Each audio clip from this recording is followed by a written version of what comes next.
I request everybody, all the guests to please take their chairs. We will start the session with the Management Association song.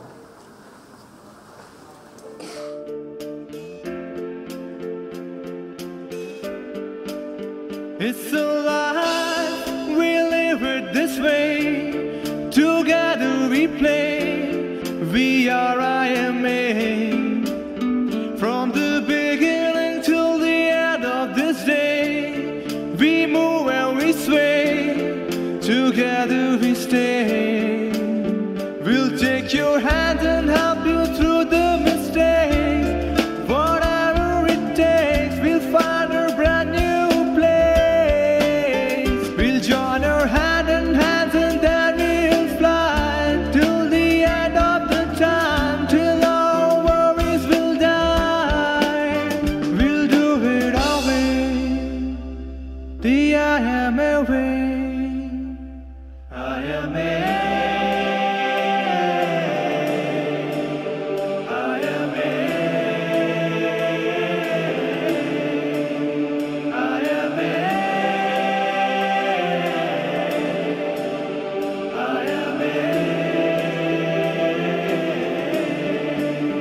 It's a dream to be at our best. We fight on our own with no room for rest. It's a dream to be at our best. We fight on our own with no room for rest. And it's a legacy that we want to leave. Make them all believe there will be no grave.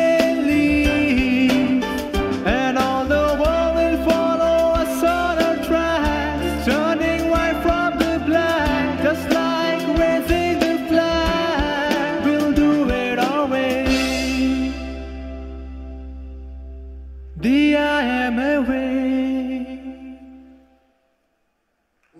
Thank you. From Indore Management Association to please escort our guest, Mr. Kartik Taneja.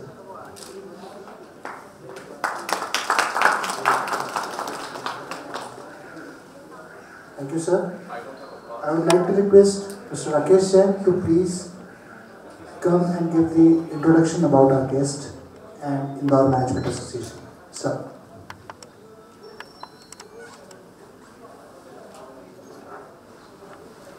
Good evening, everyone. I, on behalf of Indore Management Association, will take pride in welcoming our guests and participants here in the IT Forum of Indore Management Association with Mr. Kartik Taneja, Director, Channel Sales, Europe, Middle East and Africa at Google. To express our deep gratitude to welcome our guest, may I request President IMA, Mr. Santosh Muchal, to do the floral welcome of Mr. Kartik Taneja, please. May I also request Mr. Suyesh Sabnani. If Mr. Suyesh Sabnani is available here.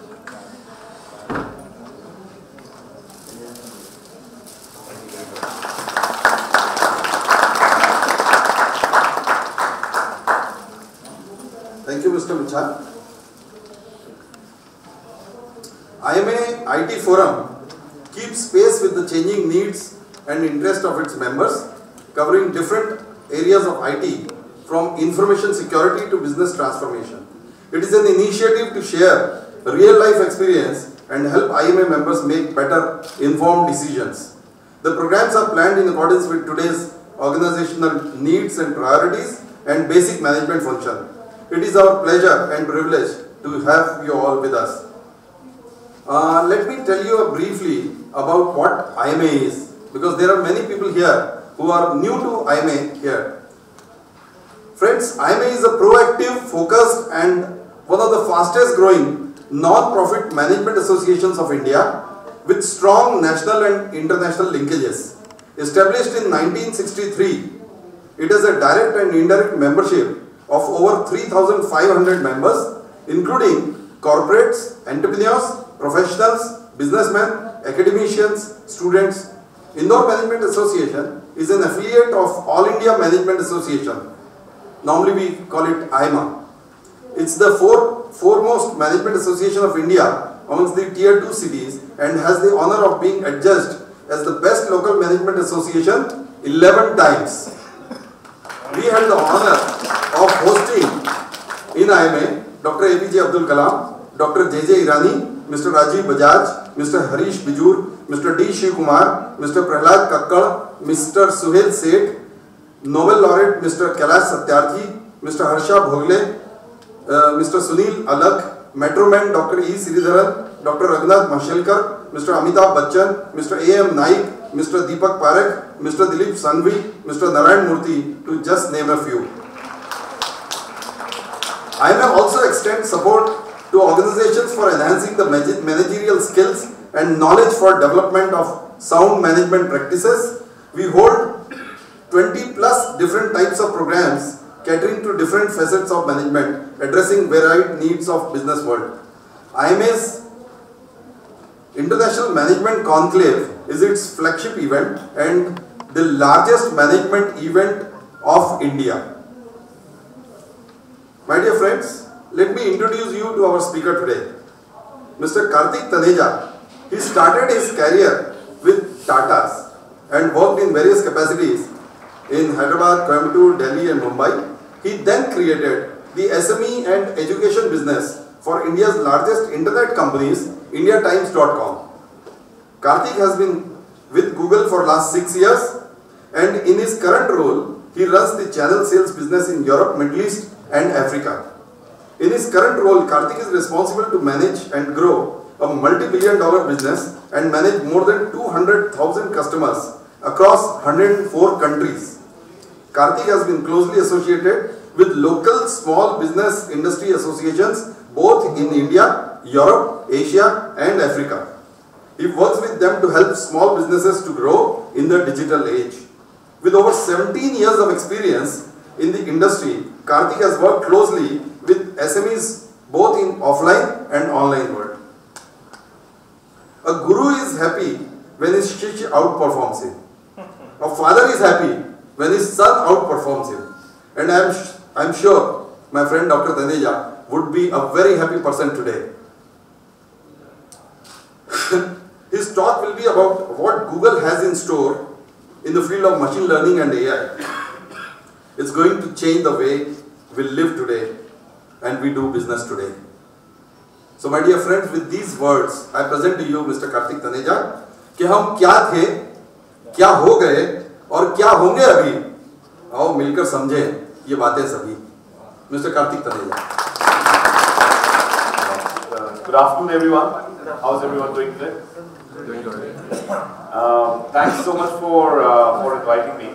It's a real pleasure to come to Indore and speak to all of you. I also wanted to thank Mr. Mustal from the Indore Management Association, Mr. Ujesh from the association, Mr. Rakesh Jain from the association. I mean, everybody does not know. Everybody knows that Mr. Rakesh Jain is such a prominent personality in Indore and also in the business community. But nobody knows that he was the first person who guided me in the field of business. Both my parents are doctors, and like any parents would, they wanted me to become a doctor. Destiny had it that I did not become a doctor, and I wanted to pursue my line in the field of business and management. And with having limited knowledge of that field, they turned to Mr. Rakesh Jain sir to guide me.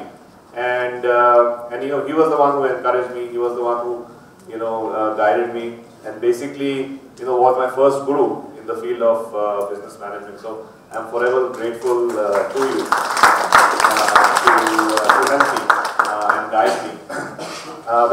He was the first one who told me that you join business management, and I then said I don't understand anything. He said, I will guide you, I will help you. I did my first internship in his company under his guidance. First internship, first exposure to business, and he told me, some things which are with me still now. He gave me a very tough project, sent me onto the field. He said, go and learn in the field, don't sit in my office. And that's where I got my learning from. And even today, when I have any difficulty, I said, think back to those days when you went to those fields. and understand what the customer really wants, and you will get all your answers. So, so some lessons you don't forget, and that's why it's so inspiring for me to come back to Indore all the time.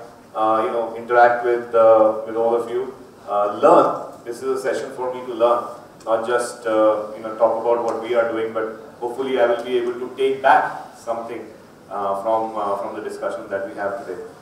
So what I wanted to do today was spend a little time just to add on to what Mr. Rakesh Jain said. I am based in London.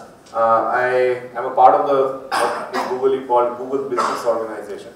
I manage sales. I manage the distribution system for Google in Europe, Middle East, and Africa. Most of you know that Google makes its money through sales of advertisements on Google properties, and those advertisements are sold using third parties. I manage that entire business across so many countries. Managing a business at that scale is not easy, and a lot of things that we use in our business is basically the use of new technology, which basically a lot of it we are pioneering, machine learning, into AI, and so on and so forth. So about a year back, when I was speaking to Mr. Rakesh Jain sir, Mr. Muchal, they all said, when you're here in Indore next, speak to our members about AI. I said, yeah, sure, I will try to. And what I wanted to do today was just help you understand the very basics in terms of what Google is doing in the field of machine learning, AI, some of these technologies, the way we are using in our systems, our products, and so on and so forth. And hopefully, help you understand the field a little better. I know many of you are, deep experts in this field, and some of you are not. So I think the idea is to get everybody together on the same page and help you understand, from a Google perspective, what is happening in this field.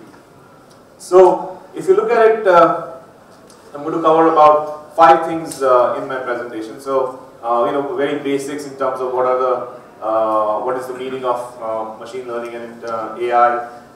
What does it mean for users? What does it mean for customers? What does it mean for around the world? And then we'll have a quick wrap up and close. And if you have the time, I'm also happy to answer any questions. So if you look at the world today, we are living in what I call a machine age. We are going to create a machine age going forward. It's an incredible change, incredible transformation that we are seeing in every aspect of human race and the way we interact with technology. If you look at 20 years back, the usage of computers was limited. If you look at hence, we have a lot more advanced computing powers in the hands of all our users, and technology is being used in every aspect, in every field, in every industry, in every institution, and so on and so forth. It is no surprise that technology only affects about 1% of our lives, and we do expect that the advent of technology, when it becomes 2%, 5%, 10%, will be all more pervasive, and machine learning and artificial intelligence will play a huge part. So we are living in a machine age, and the next 20, 30, 40, 50 years will be really exciting, disruptive, and transformative, and hopefully make our lives much more better as we look into the future. So, if you look at machine learning, it is completely reinventing of how Google thinks about its products, of how we look at how we interact with our users, and how we kind of develop products and deliver better results for our users. So whether it is the usage of our products, you've heard about Google Assistant. I'm going to show you some examples around that. But we spend a lot of time using machine learning algorithms and artificial intelligence to drive the products forward. So all of you have seen Google search. We started with one text box on the desktop. We went on to mobile, and now machine learning has helped Google search in a big way. And this is the example. For example, now machine learning algorithms on Google search are able to predict better what the users are looking for.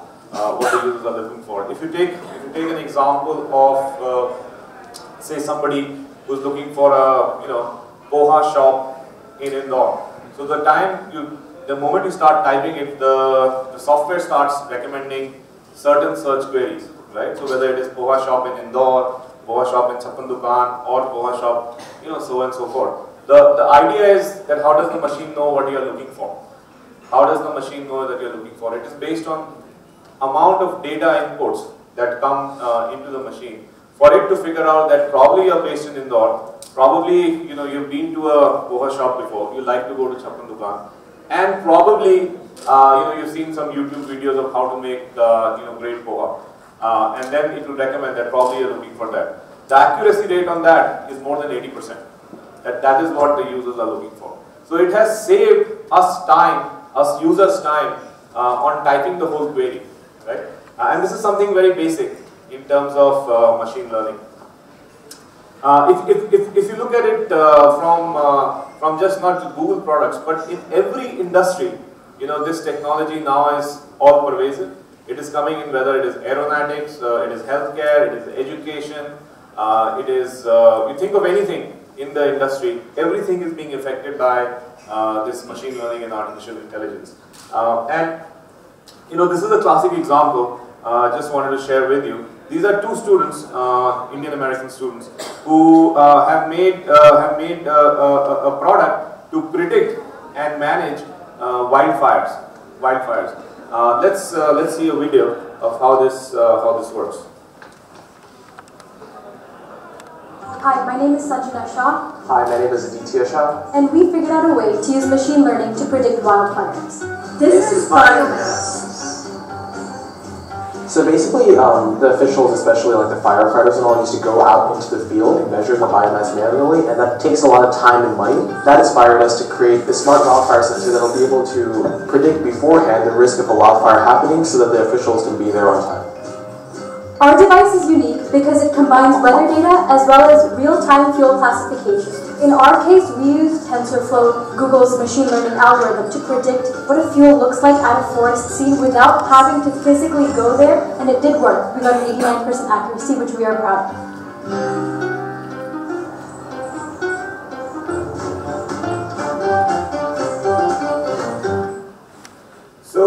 So basically, if you look at it, I mean, they use simple machine learning algorithm to predict wildfires and able to control it. Because the forests are so big, you can't have people all the time looking at various things like bushes, etc., which catch fire. Now you have these algorithms and these devices which are able to relay that message back much faster. And the more you use it, the better the device will become.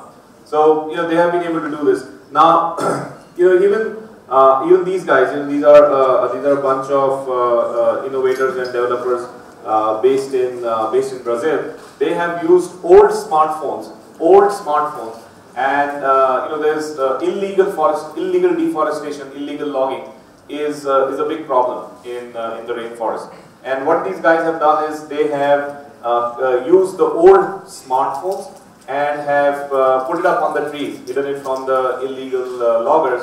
And the moment you have chainsaw or cutting, that moment the phone picks it up, relays it immediately, understand that this is probably illegal logging going on, and immediately there's a response time. Because the rainforest is so big that you can't have people present everywhere. And that's why these very cheap and innovative technologies are helping solve some of these issues. In India, we have huge issues about poachers, right? Nobody is stopping us to make a similar Indianized version of this, to put it in our national parks. The moment we have, some kind of noise or some kind of signals that we get, which we are able to control this kind of wild poaching. Again, a very, very innovative example of how machine learning and artificial intelligence is working, etc. So if you look at artificial intelligence, it is basically helping make things smarter and better. In very, very simple words, machine learning is a subset of this whole artificial intelligence universe. It's basically a science of getting computers to do something without being programmed on it. Right? That's the most important thing. If you look at traditional programming, many of you are IT engineers. You would give commands if, yes, but, no, right? But over here, you help machines figure out patterns of how you are able to kind of figure out yourself, or the machine itself is able to figure out different patterns and then realize the right answers, or predict predictive models based on that. You're going to see some examples of how that is working in Google, and how it is working around the world. So at its core, machine learning is a new way of creating problem-solving systems. It's a new way of creating problem-solving systems, and we're going to see a little bit more about it. So if you take a problem of filtering spam email from your inbox. So you would probably write a computer program which says that if email contains save now, mark it as spam. If email contains certain images, mark it as spam. If email contains purchase now, probably mark it as spam. But it does not solve the real world problems. It has, it is very limited in its approach, and it is not scalable. There are different real world problems. Spam email may come in different types. There may be different languages to this. There may be different images. And if you put people behind the problem, it is never going to be scalable and never going to be fully solvable.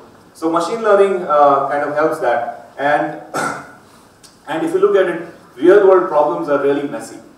Real world problems are really messy. I mean, if you look at this, and if you ask somebody to recognize whether this is a cat or a dog, even we humans will find it difficult to tell you whether this is a cat or a dog. Now, if you look at, and that is where machine learning really is valuable. What it does is it creates, you feed multiple images of cats, and you train the machine to figure out what is a cat, right? So machine learns on its own through the patterns that probably a cat has pointed ears and whiskers, and if you give a similar image, it will fairly accurately say that this is a cat, right?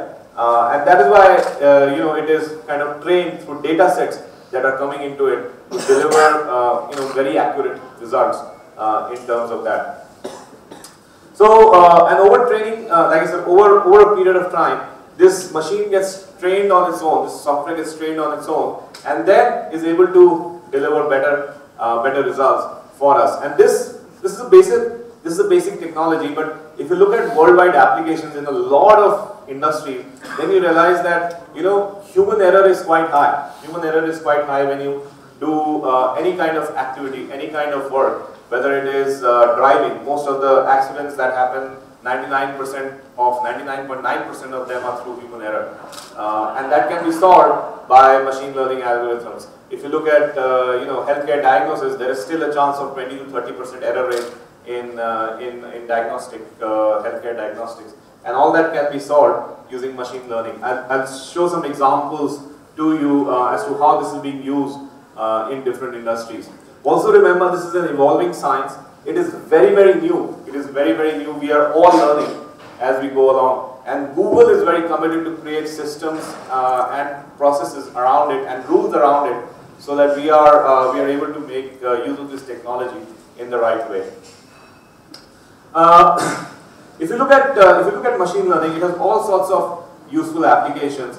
But mostly there are 4 things in which machine learning systems are extremely good at. One is classification. The second is generation. The third is understanding, and the fourth is prediction. I'm going to take you examples of all of them. And this could be just the starting point. But currently, as it stands today, as the technology stands today, these are the 4 areas where machine learning is doing fairly good results we are seeing. So let's take a classification example of a classification. Now I give the example of cat, right? So when you throw a picture, when you throw an image, how many of you use Google Photos? I think some of you. How many of you use Google Photos? Many of you use that, right, on your Android phone. So that is a classic example of classification of images, right? If you say this is my pet, you will suddenly realize that the application will start throwing. Do you want an album of that? Do you want to keep them in a separate album? Do you want to do something with it, and so on and so forth, right? So it has recognized that this is your dog, is your pet, and then will show that. So you're able to classify amongst all the thousands of images on your phone and on your Google Photos app to classify what is your pet, right? And then give you the results based on that. Then you have prediction. This is, I think you would have, all of you would have experienced it. When you watch a YouTube video and you're watching, I watch a lot of sports videos, and whenever the video finishes, it suddenly recommends that probably you would like another sporty video, or probably you would like a cooking video if you're looking at a recipe, and so on and so forth. So this is, it looks very simple when you're using it, but it's classic machine learning algorithm, which basically learns that you as an individual are interested in sports or cooking or listening to some motivational talk, or listening to songs, or watching some movies, or watching funny videos, or watching a comedian, and so on and so forth. So it understands your interests and then throws out suggestions for you and predicts what probably is going to happen. Then generation. So it's another classic example, and we've done many experiments with that. I think I have a video, I'll show it over there. But generally, if you start drawing, this is a classic case in drawing. If you start drawing, the machine will actually complete the picture based on the fact that probably you're going to draw a cat or a dog or something. Now this is really valuable when you are looking at translation, right? When you have to translate from Japanese to Hindi, from the Hindi script to an English Latin script, and so on and so forth. How does the machine know? When you start writing, it automatically starts translating. If you go on Google Translate, and if you actually use an iPad to write, right? How does that happen? Because machine has taken data and is already already using it to understand what you are writing and then translating it immediately. And then understanding, right? Google Assistant is a classic example of understanding. Today you are having conversations with a machine. And how many of you saw Google I/O? How many of you saw? Some of you saw Google I/O. I would encourage you to see the demo of Google I/O. I think I have some over here which I would like to, if you have the time, I'll show you. But basically, if you look at today Google Assistant, how many of you use Google Assistant?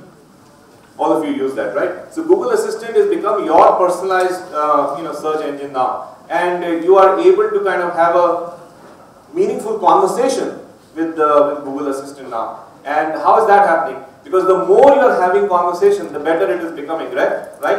The more you talk to your assistant, the better it becomes in understanding what you really want. And that is a classic example of machine learning and how it can help us going forward.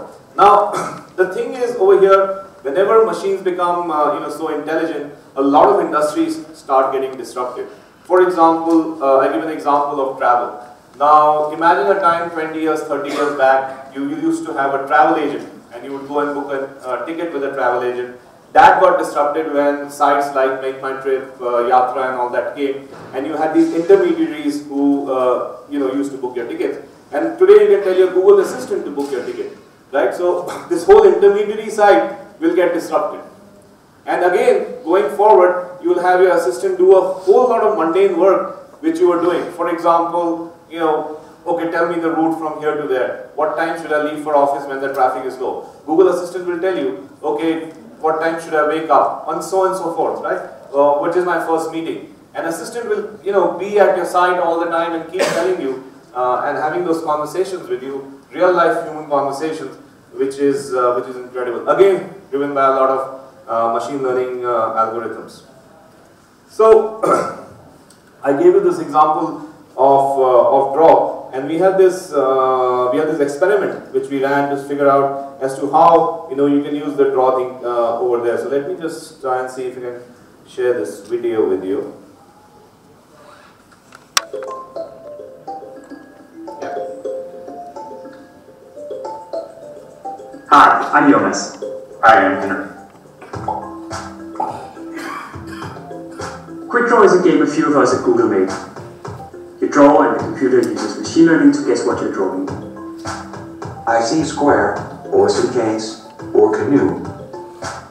Oh, I know, it's shoe. It's an experiment that uses some of the same technology that helps Google Translate and recognize your handwriting. To understand handwriting or drawings, you don't just look at what the person drew, you look at how they actually drew it. Which strokes did they make first? Which direction did they draw them in? You train the computer on millions of characters from hundreds of languages, and over time, it learns whether you wrote look or whether you wrote book. Training is a big part of how the computer can guess your drawings correctly. As people, it's easy for us to look at these three drawings and know they're all cats, but to a computer they're very different. One is just a head, one has a full body, and one is just facial features. To get the computer to understand, you have to show it a lot of cat doodles. And then it starts to see patterns, like that almost all doodles of cats have pointy ears, a small nose, and whiskers. Of course, it doesn't always work. That's because it's only seen a few thousand doodles. But the more you play with it, the more it will learn, and the better it will get at guessing. Oh, I know. It's cat. We put it on the web for anyone to play with. We hope it inspires other people to think about fun ways to use machine learning. You can play it at g.co/AI experiments. So we have an experimental site called AI Experiments. All of you can go and have a look at it and use that to play around to see actually how machine learning works and understand. These are very simple experiments to do that. And once you understand the technology, it becomes very easy to use it and think about it. How can I use it for my day-to-day interaction? How can I use it for my business? How can I use it for my hospital? How can I use it for my community? How can governments use it to solve some real problems? And hopefully I will show you some examples around that. Okay. Yes. So if you look at users, everything that we are doing is for the users. Google is a user-first company. We always look at users as for whom we build everything, right? And if you look at the algorithm we're using for every product that we have, whether it is search, I gave you the example of search, I gave you the example of YouTube, I gave you the example of Google Photos, email is an example over here, and image recognition is an example. So every product that we have over here, actually uses AI and machine learning in everyday activity. You would probably not notice it on your day-to-day work, but it is actually the usage of machine learning and AI. Now let's look at an example of how this is working. The Google Assistant example, if you have not already seen it.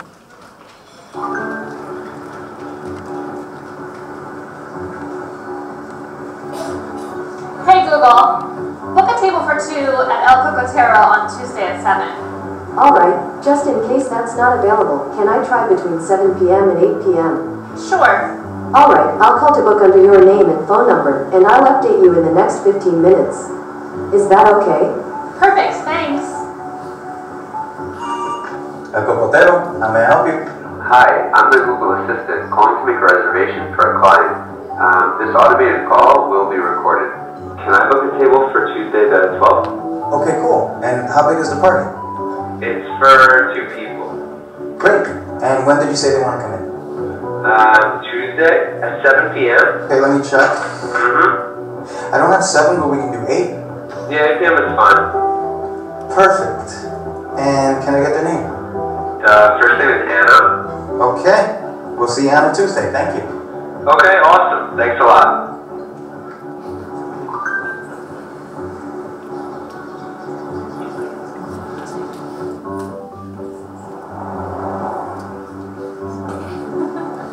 And for 2. Right this way.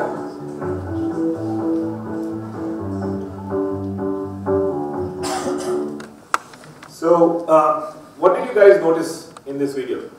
What did you guys notice? Anyone? The voice is almost human-like. The voice was almost human-like. Yes. Anything? The responses were human-like. Yes. Did you notice? Machines. Yes. Machines will become the new men. Did you notice that? I can play it again, or you can go to YouTube and see it. But see how it's interacting with the person in absolutely a human-like manner. 8 o'clock is okay. That's how we talk, right? And today machines have already started talking like this. You have your assistant, you can tell your Google Assistant that why don't you book a table for me at 8 o'clock. You probably have a conversation. Is 7 o'clock okay if I don't get a table? And you say, yeah, that's fine, and so on and so forth, right? So this is already happening, and this will only become better when you have thousands of users talking to the assistant, or millions, billions of users talking to the assistant. You can imagine at the speed with which it will become better. The machine will self-learn and become better and better and better. There was a time when about 4 or 5 years back, voice recognition was a real challenge. Today, most accents are being recognized by Google Assistant. In fact, most languages are now being recognized by Google Assistant, and it will only become better as we go along in the next next year, 2 years, 3 years, 5 years, and probably you'll have a lot of conversations with your phone. Probably already see your young kids, etc. People in the teenage years are already talking to the phone a lot more, not on the phone, to the phone. That's the difference. Are already talking to the phone a lot more. The voice queries at Google are now 25% of the total queries. We get 3 billion queries a day, and 25% of them are voice queries. So you can imagine the amount of queries that are there on that. Okay, and again on the photos. On Google Photos, we spoke about how you are able to show you the assistant will be able to show you the photos of your dog, of your children, of your spouse, of your last holiday, and so on and so forth. So you really don't need to have any help. Your assistant will automatically pull it out and show it. It will talk to you about your commute to work, whether you need to leave at this time or that time, because the traffic is so much on this, so don't leave now, and so on and so forth. So it just makes your life a lot more easy and simpler. And that is the biggest value of machine learning and AI, is able to create situations which are helping society and human beings at large. Now, email. How many of you use Gmail? All of you, I'm assuming. Some of you? Okay, good. Many of you use Gmail. If you use Gmail, you will have an auto reply feature now. All of you? Do you like it? Makes your life easy? Yes? Most of you just, okay, fine, I'll be there, thank you, and so on and so forth. You don't have to type all the time. How is that happening? Again, machine learning. Again, machine learning. So basically, creating patterns using data already being inputted. Again, the machine knows that probably if such an email comes with this kind of text, you will probably say, fine, thank you. Or probably you say, alright, cool, and so on and so forth. So simple answers have already started coming in. As the machine learns more, you'll have more complicated answers also being ready by the machine to give out. So Gmail is another example. Then you have something what is known as Google News. We have a completely new revamped Google News.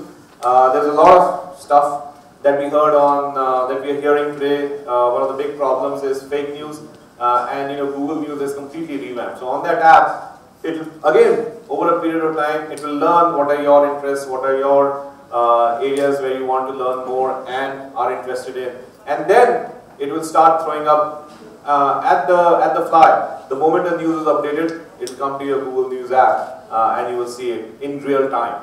I think that is the biggest advantage of the new Google News app, and again being used for by machine learning algorithms. As I said, we talked about what machine learning is. We talked about how it can be used by users. What are the 3-4 ways in which machine learning can be used? Now let's take some examples of how machine learning can be used by enterprises. I think machine learning and AI is always the best when everyone can use it. All enterprises can use it. So here I'll give you some examples where machine learning can be used. So if you look at it, we want to make sure it is widely available. Google wants to make sure it's widely available. It will always go out, in an open source way to make sure we make products for everyone. We make technology more useful and friendly for everybody. This is an example of Airbus. So, Airbus has started using the Google Cloud machine learning algorithms and API to get satellite imagery. Now, if you look at any satellite imagery, it will have, the whole thing around clouds, etc. And earlier till now, the process was that you manually remove those to get, real good data through those clouds, etc. And if those clouds are there, that accuracy of data is not there. How do you, and it requires scale. When you have so much of satellite imagery that is coming and you need to kind of solve it, you need to have thousands of people to probably look at and clean up that imagery. Now using machine learning algorithms on Google Cloud, that is being done automatically. So the more data is coming in, the more it's learning that it has to clean in, and it being clean in real time. Again, giving data scientists, environmentalists, farmers, etc. more information and more real-time information through machine learning algorithms. If you look at our own business, we have millions and millions of servers all around the world, and one of the biggest challenges we have is energy usage. We have problems of energy usage because we have so much of computational power that we need to run our business. So we use machine learning algorithms to figure out how do we optimize the use of optimize the use of energy, and optimize the use of power. Based on those inputs and outputs after the time, over a period of time when we gave data sets, etc. If you look at a server farm, there are many different variables, right? You have electricity, you have the fans, you have the generators, you have the weather, you have the temperature outside. Add to that the cooling systems. There are many variables. Now this can't be solved by simple algorithms to figure out how to optimize energy. So when we put that into machine learning algorithms, we came up with solutions which helped us save 40% of energy and about 15% overall cost and reduction in cost. Right? So we are, before, I think one of the principles of Google is before we get any technology out to the world, we want to make sure it works for us. When we are confident it works for us, then we go out and ask the world to use it. I spoke about how how we train these machines using machine learning algorithms to optimize for energy usage. One of the things that what we realized is that it takes tremendous amount of computational power to get this right, because there's so much of data, there's so much of information that is flowing in. It takes some time to get the right results. It may take weeks, months, etc., and a lot of computational power. So what we have done is we have created our own learning processor that we call Tensor Processing Unit, and are again giving it out to the world to kind of use it. Right? We also have machine learning. Systems called TensorFlow, which are freely available and open source, and you can use it to create some great machine learning programs. We've talked about how machine learning can be used for Google, how machine learning can be used for users, how machine learning is being used by enterprises. Here is an example of how machine learning is being used for different things. So whether it is hearing aids, animal detection, for environment, we have examples of retinopathy. Diabetic retinopathy is a big problem which is not being solved over a long period of time. How do we use machine learning to predict that this problem is going to happen before it actually happens? There are many examples that we have done it. We have actually won awards for this technology now, and is being now rolled out more actively. Similarly, detecting better detection of cancer cells. Pathologists, when they look at cancer cells, find that there is an error rate of about 20 to 30% to predict correctly that these are the cancer cells and they multiply so fast and so on and so forth. Now again, using machine learning algorithms, this detection has become really better and more accurate. Again, we have published these studies in many medical journals and have won many awards, etc. for this. Because end of it, once you make the diagnosis easy and faster and better, you will be able to deliver better results for patients. DNA sequencing, again, a very big challenge, a very complicated challenge is DNA sequencing. But it is the same technology that we use in Google Photos that we've been able to kind of map out the whole genome sequence of DNAs. If you look at it, an application that was developed for something else is now being used in developing DNA science, right? So it can have multiple applications. We don't even know the scope of these applications and this technology now. And we are, like I said, we are at the very starting, at the cusp of using this technology for betterment of businesses and human beings and society going forward. So in the end, I think what I want to say is that, you know, this technology is still in its nascent stage. It has potential to dramatically change the way we work, the way we think, the way we find solutions to some complicated problems, and we will be able to, and if we are able to harness this technology for the betterment of society, I think we will all be in a better place. And like I said, the impact of AI and many ideas have still not been dreamt. Many ideas have still not been dreamt using this technology. And since many of you are technologists in this forum, I would encourage you to play around with this technology a little bit and create some great ideas and, you know, thoughts using this technology to solve some real world problems in India, in Indore. Indore is a, you know, very progressive city. This association is very, very progressive. This forum, I want you guys to be the leaders. There's not many people in this forum in India currently, and definitely not in management associations, who are taking this and actually implementing to solve real world problems which societies and communities have. And this is all available. You don't have to be a super technologist or a super engineer to figure this out. It's not difficult at all. In the end, I want to share this story. This is a guy called Abu, and look at, you know, a very simple way is use machine learning and AI algorithms to solve a very important problem for us.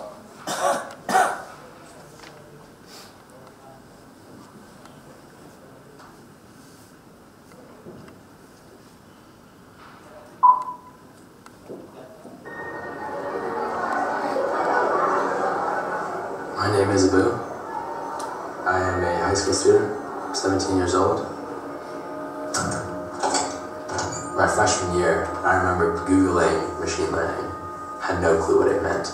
That's a really cool thing about the internet, is that someone's already doing it, so you can just YouTube it and it's right there. The minute I really saw what machine learning can do, it kind of like hit something within me, this like need to build things to help people. My parents are immigrants from Afghanistan. It's not easy coming in. The only reason we made it through some of the times that we did was because people showed acts of kindness.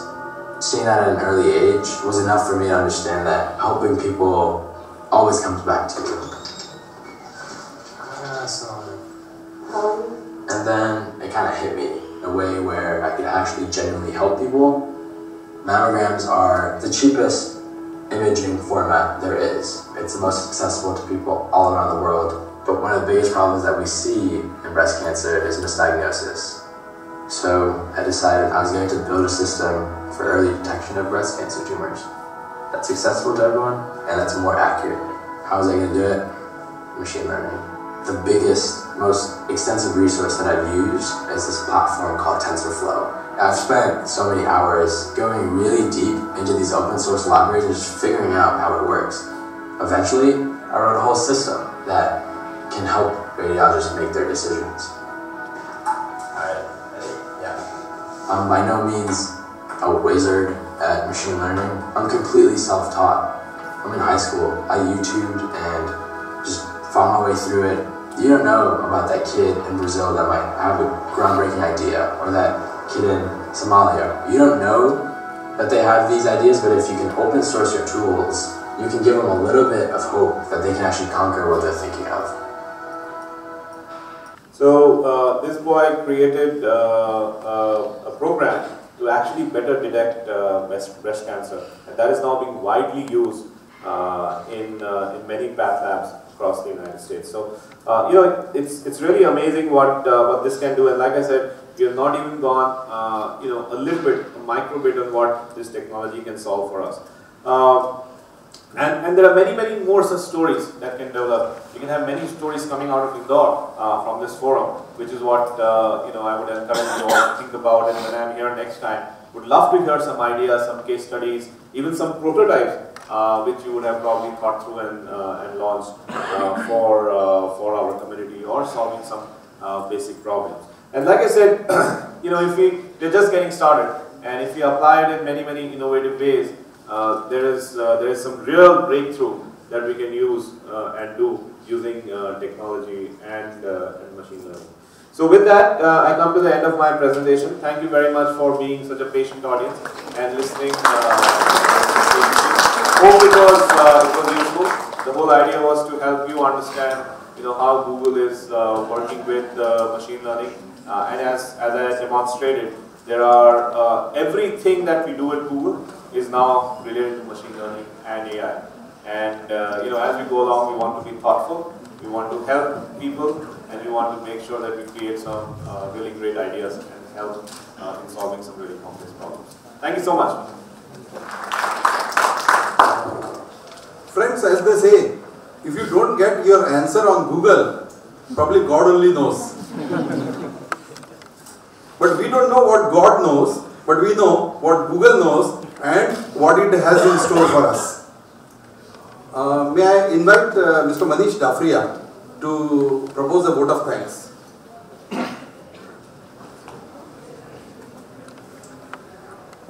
Good evening, everybody. Normally, in a vote of thanks, you start by thanking the speaker and then you thank other people. But I would like to break this tradition today. My first thank goes to this lovely audience here.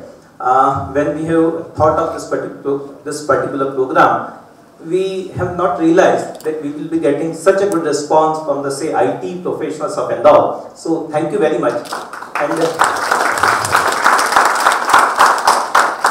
I would just like to tell you something more about this IMA IT Forum. This is a platform which we have created for young budding IT entrepreneurs, IT professionals for this of the city of Indore. So just a request to please make maximum use of this particular forum, get connected with us, tell us what exactly you want.